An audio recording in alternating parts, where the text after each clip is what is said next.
Today we're talking about high context and low context cultures. So let's get into the details.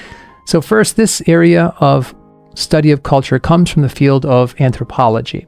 And when we say high or low context, we're not talking about an either or situation where you can put a country once and for all in a box. Really, this is better understood as a relative scale. So is this country or culture high or low context compared to another one? So there are not boxes, it's a continuum.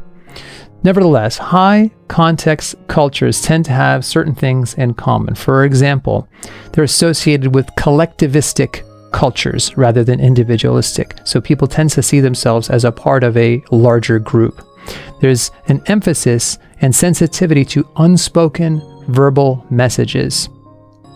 Communicators' mood shapes how messages should be interpreted, and the physical context and environment help communicators make sense of those messages. In fact, I have a pretty good friend who grew up in Japan, and she moved to the United States, and one of the things she says about Japan, which is generally considered to be a high context culture, says that when you're interacting with other people, she said, quote, "You have to read the atmosphere." That was the expression that is a Japanese expression, read the atmosphere. In other words, it's not so much about what people are saying. You have to notice what's happening in the context, the environment around those people and what they're doing and saying.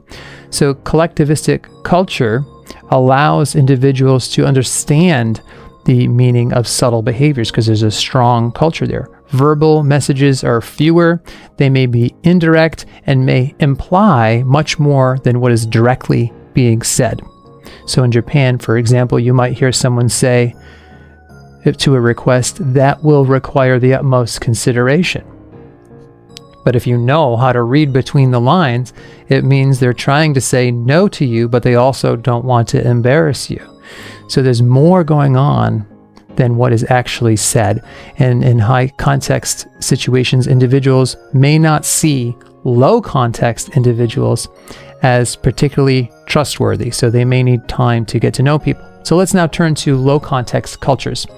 These are associated typically as individualistic cultures. So people tend to see themselves as individuals, not automatically part of a larger group. They rely on spoken messages and direct verbal expression. It places a greater emphasis on the importance of speech. The requests for information are much more direct. You might hear someone literally say, "Tell it like it is," or "Give it to me straight." They use expressions like that. There's less reliance on the context of communication to understand its meaning. So you're listening to the actual message. You're not noticing all the other contextual features of it. There's less sensitivity to nonverbal cues. People might not be picking up at all on the nonverbal situation compared to a high context culture. And individuals here might have fewer skills at interpreting those nonverbal moments and signals that people are giving off.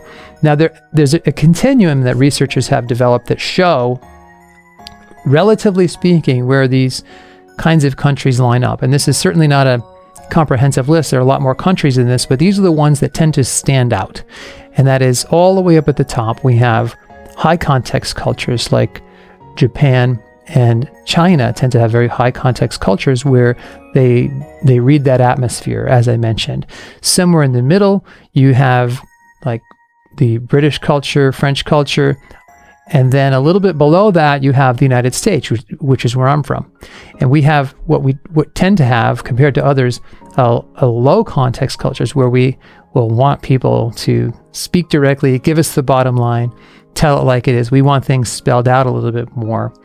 And then all the way down toward the bottom is Germany and Switzerland. They tend to have very low context cultures.